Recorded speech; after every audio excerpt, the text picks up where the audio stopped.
Frank, first of all, break it down for us. Obviously, your games are social, mobile, and mostly free, which is what people want right now. What kind of trends and activity are you seeing?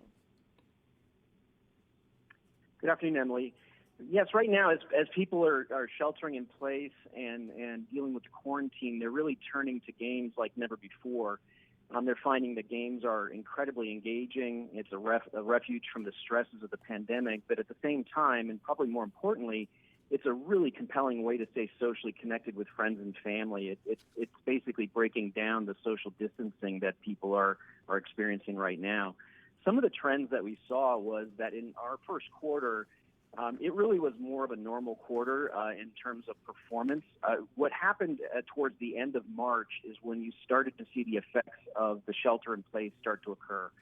And what happened was we saw large jumps in audience, engagement, the number of times people would play the game per day, how often they would be playing, and how long.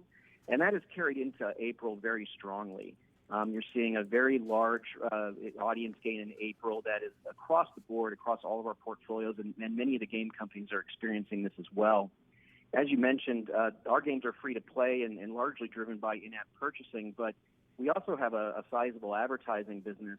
And towards the end of March, much like what you saw with Facebook and Twitter and Google, there was a bit of a compression on the CPMs. They did drop a bit.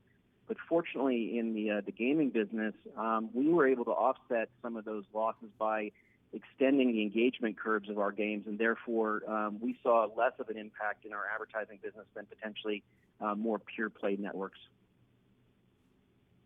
So, Frank, there's obviously concern that the advertising business will continue to be hit hard as the economic fallout from this pandemic continues. You did bump up your outlook for the year, but not as much as perhaps some investors hope. Why do you think investors, weren't as optimistic about the results as perhaps you are?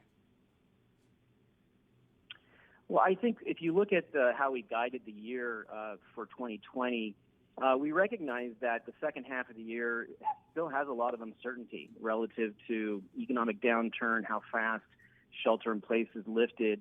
And so our guidance incorporated the strong Q1 that we delivered. It also incorporated strength in Q2. But we also signaled that from a perspective of how we were going to plan the year, we were going to start to assume that the business would start to see normal engagement rates towards the second half of Q2, and that would carry into the second half. Now, that is also a situation where if shelter in place lasts longer, if engagement rates stay high, obviously we would change the guidance because we would start to see that overperformance continue. But we felt that it was important to give a basis to our investors on how the second half would unfold. Now, you've been in the gaming industry a long time. You worked at Electronic Arts for 2 decades before coming to Zynga. So you've seen a dot-com bust, you've seen a recession. How would you compare what the gaming industry is experiencing right now to, what you've seen in the rest of your career? I frankly have never seen anything like this. I'm 50 years old now and never been through a pandemic quite like this. And the interactive entertainment business is in the right place right now to provide entertainment and an escape, frankly, for people right now. And so jumps in audience like this across the board globally is unprecedented. We've experienced economic downturns before, like 2008. And what we find is that video games is actually a very appealing source of entertainment when times are tough. If you look at the entertainment spectrum, free-to-play mobile games are very efficient. If you think about what it costs to get into a game or get into a bar or go to a ball game versus jumping into a free-to-play game and playing for hours, it's a situation where it's a very efficient way to spend time.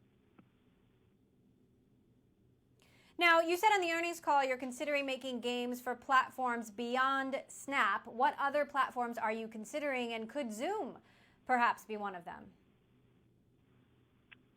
Yeah, we've been intrigued by the opportunity to provide entertainment for video-based social platforms. We're looking at ways to potentially bring some of our well-known franchises and games over to some of these new settings that are proving to be so appealing at this time.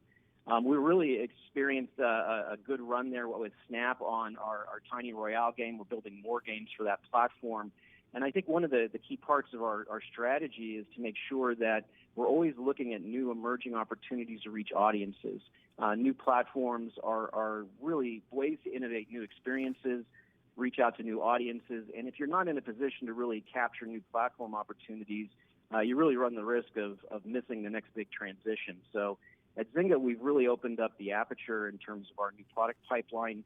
We're experimenting with a lot of new designs that are very fast to market. And video-based social networking and communication seems like a really interesting area to invest in.